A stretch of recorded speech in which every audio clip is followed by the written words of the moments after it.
बच्चों, लेक्चर 11 में 11 में हम त्रिकोणमिति के परिचय के लेक्चर 11 में 90 अंश के त्रिकोणमिति अनुपात पर चर्चा करेंगे। थोड़ा इसको ध्यान से देखना, समझने की कोशिश करो। देख, हमने यहां एक वृत्त खींच दिया। देखो, एक वृत्त खींच दिए। अरे भाई, वृत्त बना कर ऐसे वृत्त बना के इसके भीतर त्रिभुज नहीं बना सकते हैं, समकोण त्रिभुज। वही तो हमने किया। यहां पर सबसे पहले हम एक वृत्त खींच दिए हैं इसे। देखो,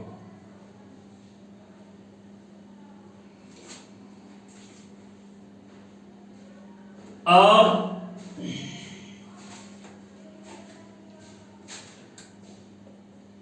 देखो, यहां पर ये लिखना यहां था तो हम बेमतलब टाइप हुए।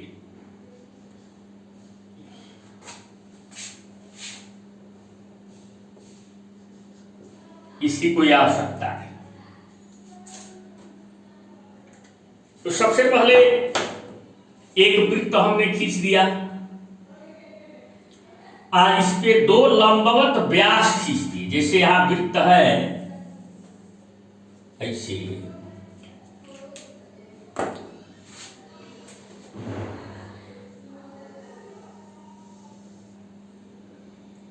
तो एक ऐसे व्यास खींचो और एक ऐसे व्यास खींचो, केंद्र हो गया वृत्त का। वैसे हमने व्यास खींच दी। देखो, एक ये खींचे हैं, ये वृत्त का व्यास है, और एक ये खींचिए। वृत्त के व्यास केंद्र से जाएंगे ना, तो केंद्र वो से जाए, तो OB जो है यह वृत्त की त्रिज्या है। व्यासवा है।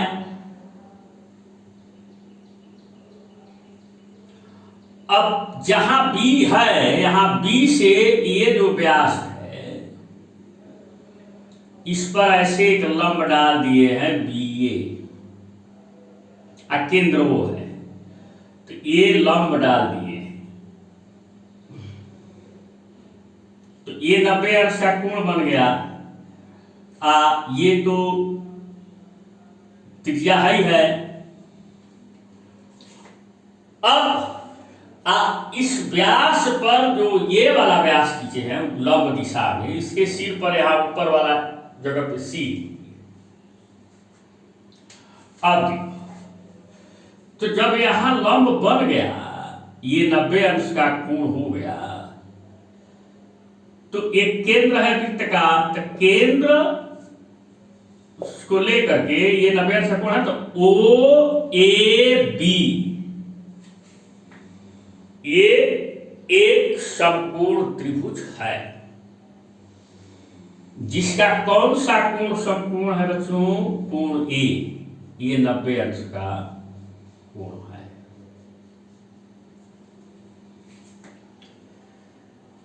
तो ये जो कोण है, ये जो कोण आप देख रहे हो, ये जो मैं लाइन खींच रहा हूं, ये वाला, इसको थोड़ा बढ़ाने के लिए इस समकोण त्रिभुज में क्या करना पड़ेगा? ये जो OB विकर्ण है, इस विकर्ण को थोड़ा और ऐसे करना पड़ेगा। तो अगले चित्र में हम इसी OB विकर्ण को थोड़ा सा ऐसे कर देंगे।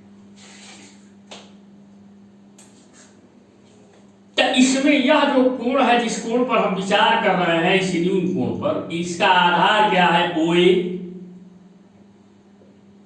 इस कोण का आधार लंब क्या है? AB। विकर्ण कौन है? OB। सबको ठीक हो जाए। जब आपने इसको थोड़ा सा और ये विकर्ण को ऐसे करेंगे, तो ये चित्र बन गया। देखो ये विकर्ण पहले ऐसे था, इस विकर्ण को थोड़ा सा ये ऐसे कर दिए तो देखो बदल गया। सेकेंड वाला तो इसमें और इसमें तुलना करो। जब यह कोण जिस पर हम विचार कर रहे हैं, हम इसी कोण पर विचार कर रहे हैं, जब यह कोण पहले से थोड़ा बड़ा बन रहा है तो विकर्ण को हमें ऐसे करना पड़ रहा है, ऐसे करना पड़ रहा है। तो आधार जो है इस कोण का वो ये देखो पहले से छोटा,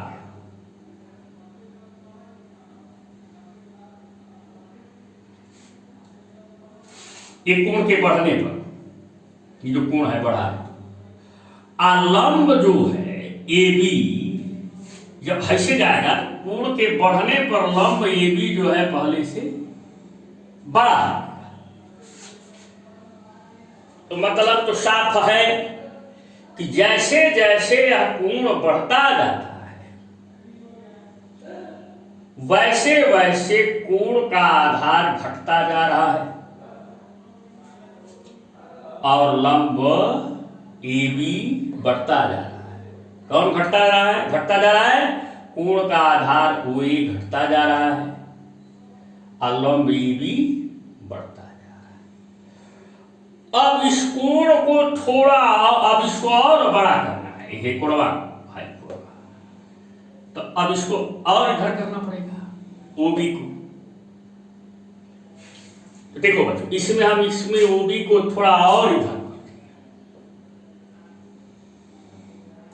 तो जब थोड़ा और इधर किए तो है कोणवा और भयंकर और बढ़ गया। देखो है तना बड़ा और आधार ओए जो है पहले के वनिस्पत और छोटा हो गया।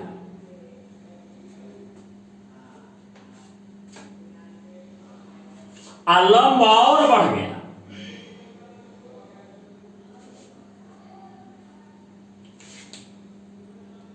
तो कल्पना करो क्या यह कोण 90 अंश हो सकता है?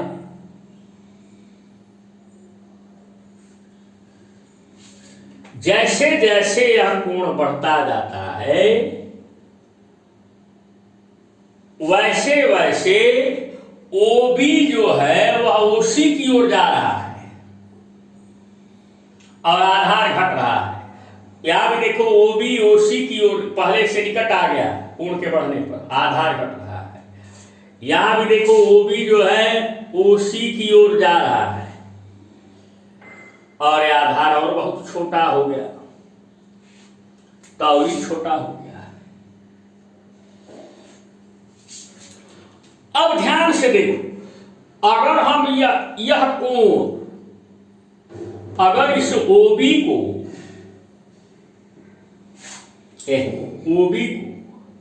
ऐसे करके एकदम ओबी आ जाए ओसी पर तो यह कोण 90 अंश हो जाएगा और तब बी और सी एक ही जगह पर आ जाएंगे।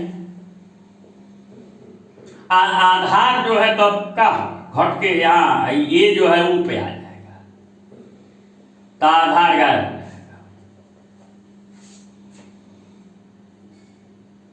तो कहेंगे कि जैसे जैसे कोण 90 अंश की ओर अग्रसर हो रहा है, 90 अंश की ओर जा रहा है, अग्रसर होना माने जा रहा है, वैसे वैसे ओबी ओसी की ओर जा रहा है और आधार का बिंदु ए ओ की ओर जा रहा है। देखिए बिंदु ए ओ की ओर जा रहा है।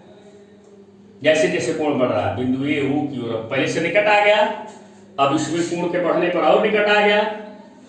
तो जैसे जैसे यह कोण बढ़ता जा रहा है, यहां से बढ़ के यहां हुआ, यहां से बढ़ के यहां हुआ, वैसे वैसे क्या हो रहा है बच्चों?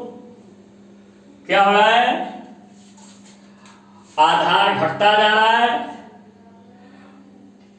और ओबी ओसी की ओर जा रहा है लंब बढ़ता जा रहा है। ठीक है, तब बी से ए को मिलाने वाला ही लंब है, यही लंब है इस कोण का, यही विकर्ण है।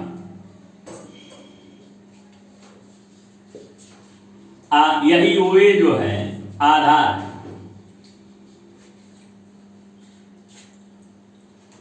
जैसे ही यह कोण 90 अंश होगा, BC पे आ जाएगा, मैंने BC की ओर आ जाएगा, B आ जाएगा C पर, A आ जाएगा O पर। तब क्या होगा? तब B और C एक ही बिंदु हो जाएंगे। तो जब B और C एक ही बिंदु हो जाएंगे, O और A एक ही बिंदु हो जाएंगे, ऐसी कंडीशन में है B आ जाएगा C पर, यहाँ आ जाएगा, A आ जाएगा O पर। एक विचार करते हैं तो ये कोण बढ़ के 90 हो जाएगा, 90 हो जाएगा।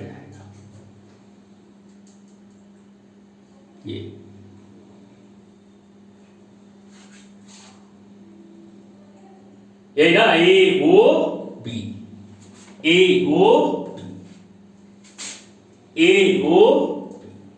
कोण वाला पे हो जाएगा।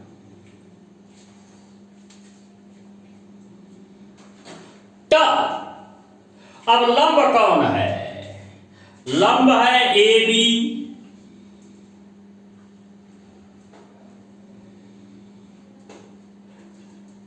विकर्ण है OB। तो यहां जहां O है वहीं A है 90 अंश होने पर, तो लंब हो गया AB। तो या देखो यही लंब है AB 90 अंश होने के बाद। अब विकर्ण हो गया OB, तो चूंकि B चढ़ के C पर आ गया है, तो यहां भी देखो विकर्ण यही हो गया OB। ये दोनों एक ही लाइन है। O और A एक ही जगह आ गए, यही केंद्र के पास, तो आधार गायब। तो हम परिकल्पना करते हैं कि जैसे 90 अंश की ओर जब कोण जाता है, यानी जाने की ओर प्रवृत्त होता है, तो क्या क्या होता है बच्चों? क्या क्या होता है? आधार शून्य हो जाता है, पहली बात।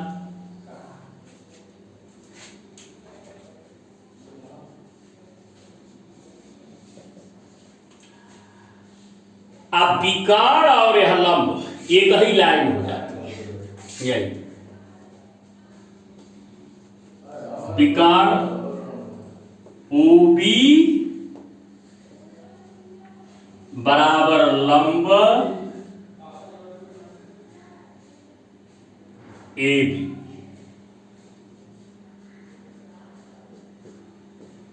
जो ये BC का है, तो विकर्ण कहो चाहे कर्ण कहो, कर्ण बराबर लंब।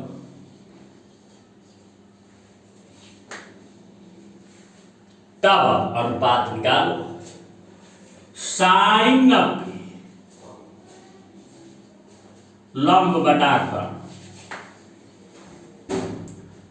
लंब के जगह पे कर्ण लिख सकते हो, लंबवा जो अंश में लिखा हुआ है इसी जगह पे लिख दो कर्ण, और नीचे कर्ण ही है, कट जाएगा, क्या हो जाएगा? काश 90 क्या बच्चों? आधार बटा कर्ण। तो आधार कितना है? 0 बटा कर्ण, ये क्या हो गया? 0 tan 90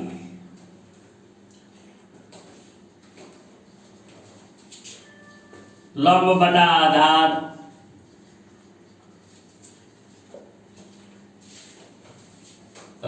लंब कुछ हो जो भी हो, आधार है शून्य, तो आधार जब शून्य हो गया, हर शून्य हो गया तो यह अनिर्धारित हो गया। डाट काट 90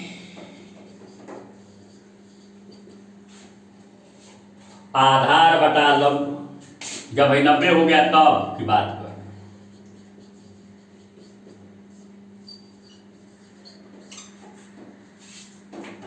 तो आधार हो गया शून्य अब बटा लंब, तो शून्य में किसी से भी भाग दोगे तो शून्य हो जाएगा। उसके बाद कौन कौन आ रहा है? उसके बाद सेक 90,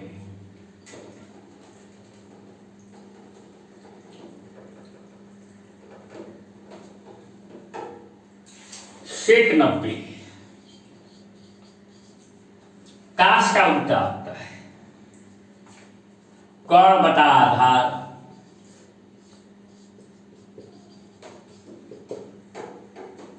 तो कर्ण कुछ भी हो, आधार 0 है, तो ये भी अनिर्धार है। कोसेक 90 कर्ण बटा लंब,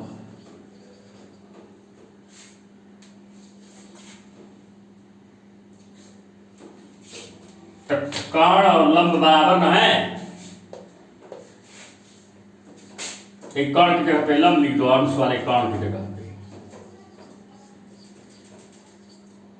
कट जाएगा बराबर। तो आपने क्या देखा, इनमें अनिर्धार कौन है? एक तो टैन अनिर्धार है और एक सेक अनिर्धार है। 90